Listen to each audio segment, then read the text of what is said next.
The city of Detroit is gearing up to host the 110th NAACP National Convention. The event brings together the nation's top policymakers, activists, and organizers with NAACP members and the local community. This year's theme is "When We Fight, We Win." The convention takes place July 20th through the 24th at Cobo Center, and is going to feature numerous guest speakers, interactive exhibits, a career fair, vendors, and much more. Here to fill us in on all of the details is the president of the NAACP Detroit branch, Reverend Wendell Anthony. Good to see you again. Good to see you, Stephen. Always good to be with you. Yeah. We are very excited, as you can imagine, about the 110th National Convention coming to Detroit. I think the last time we held a convention here was in 2007, some 12 years ago. Yeah.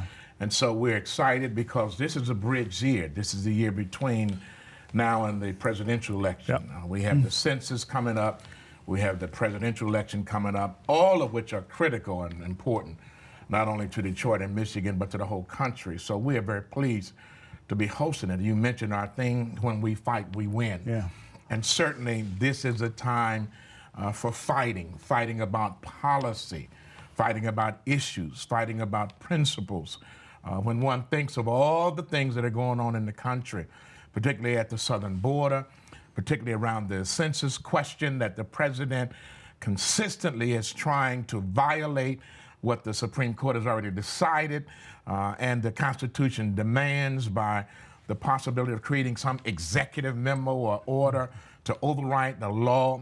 When you consider the fact that babies are being separated and are in horrific conditions, not being able to bathe, brush their teeth, have a shower or a bath, when you consider the fact that we may have an undercount of some 9 million people, if in fact he is allowed to put a question on which depresses the vote of brown people and eliminates the possible resources of black people, i.e. congressional districts, health care, infrastructure, education. I would say that we still have some fighting to do. You have a little list of things to deal with. No question about it. Yeah, I mean, what's significant about this to me, or at least part of it, is the significance of the Detroit branch of the NAACP, which historically we have always referred to as the most important NAACP branch. Well, we know who we are, and all roads lead to Detroit. The Detroit branch continues to be the flagship branch of the organization in terms of programs and size, and in terms of what we do. As you know, we have the largest Fight for Freedom Fund event in the country, bringing together policymakers, persons from presidents to grassroots people. We emphasize policy, and we strive to deal with those things that have an impact nationally. So we're pleased that the convention is going to run from July 20th through the 24th. On that Saturday, Stephen, before the convention officially kicks off, we have a big event at Beacon Park, which is a family day, a concert with local and national artists, Cobo and Dougie Fresh and others. Open to the family, food, refreshments, come on down. Starts at 6. We have what we call the NAACP Spirit and Convention Plaza, Spirit Plaza, the area around Cobo Hall, where local vendors are going to be able to sell their product. Come on down, it's free and open. We have a big exhibit hall for national and local vendors. Come on down, that's free. Anybody can come to that. Nancy Pelosi will be speaking on Monday morning, Speaker of the House. The presidential candidates will be here on Wednesday. Come on down because you want to hear what they're going to be presenting. I know there's going to be a big debate in Detroit. Before we get to the debate, they're going to be at the NAACP house because of the significance of who and what we do. There will be entrepreneurial workshops on criminal justice, the AXO program, the Afro-Cultural Technological Scientific Olympics program, will be in full force. These are our competitors with our young people: science, music, dance, chemistry, robotics, art, you name it, they're going to be doing it. And these are the cream of the academic and educational community from all across the country. Aaliyah was a part of that. Anthony Hamilton was a part of that. Soraya came out of that. came out of the AXO program. And so if I'd had that kind of music or singing talent, I might have came out of that, Stephen. But I had some other talents. So I want to invite, this is your convention. This is our convention. We bring in the neighborhood downtown because normally when people have conventions don't go to the neighborhood. Right. That's why we're bringing the vendors downtown. So we're going to bring the neighborhood to the convention. All roads lead to Detroit.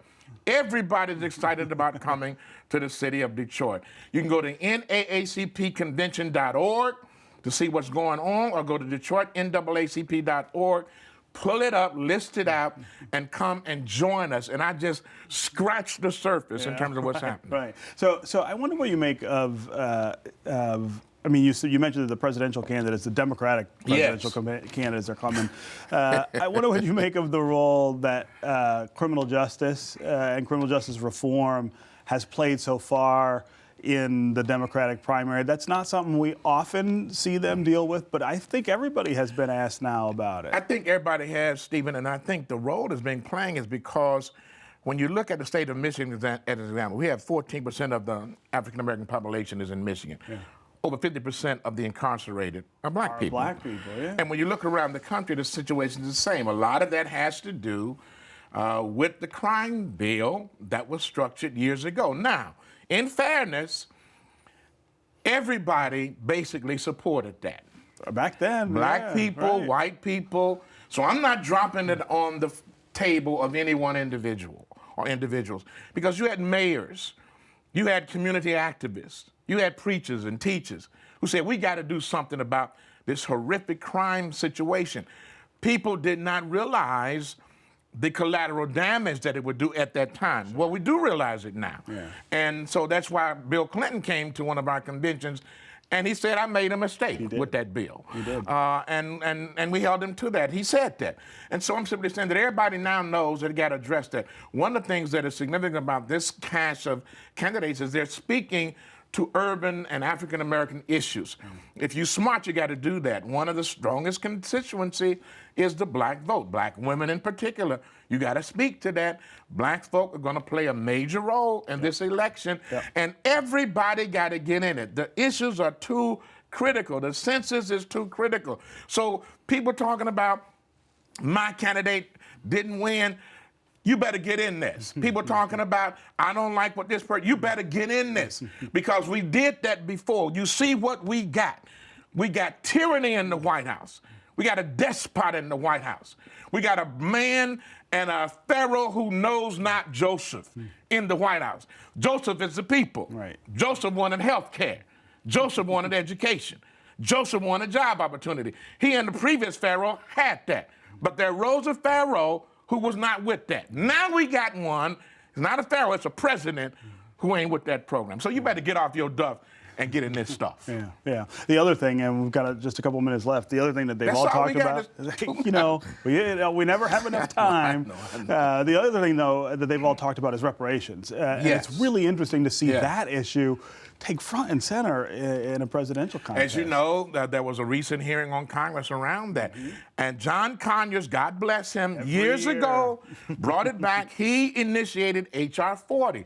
All H.R. 40 does is say, let's have a study. Let's talk about it. So when people say, I'm against reparations, because you don't know why you're against it. We have not even had the study. Georgetown University just said that they're going to pay reparations. But see, it's not a university issue. It's a nationwide issue. And so it comes in many forms. And so there's nothing wrong with studying it. And so that's why you see some of the presidential candidates saying, let's support the study. They didn't say that they all in with that, but at least let's study it. And so if we can compensate Jewish Americans, if we can compensate Japanese Americans, if we can compensate Native Americans, you mean we can't do nothing for black Americans who still suffer from the effects of enslavement some 400 years later? One of the things that their studies have been saying is that the kids that are being locked up, put in cages, separated from their parents, are going to have these effects for the rest of their lives. Stephen, Yes, the rest of their lives. we were enslaved for 400 years, and people got an issue with the post-traumatic slave syndrome that we have. Surely you can't have a problem with that. All we saying is that study. If you study long, you might study, not wrong, but right, to the degree that we can see that maybe there is a reason that we can do something educationally. Maybe we should do something more in housing. Maybe we should do something more in economic development. But let's study it before we abort it. Yeah. I don't expect to see the president here during your convention, but he was invited, right? As all presidents are. As the NAACP is, we are nonpartisan. Right. We have Republicans, Democrats, and independents, and those who don't know what they are, all a part of the organization. So we have invited the president, 45, Donald J. Trump. A week ago, I would have said, "No, I ain't coming." Today, I can't say. You don't know? Well, maybe he'll be here. We'll see. And everybody has a right to do whatever they want to do. Free speech. Right, if he shows. If he shows. Well, let's hope he does. He should address this audience among others. No question. Detroit and Michigan are key. Yeah. All right. Always great to see you. And Stephen, we'll we see finished, you at the convention. man. Yes. Oh, Lord have mercy. I'm about to talk to the people here. Wendell Anthony needs more time. So, thanks, We'll give you the whole show next time. You. All right. Always good to see you.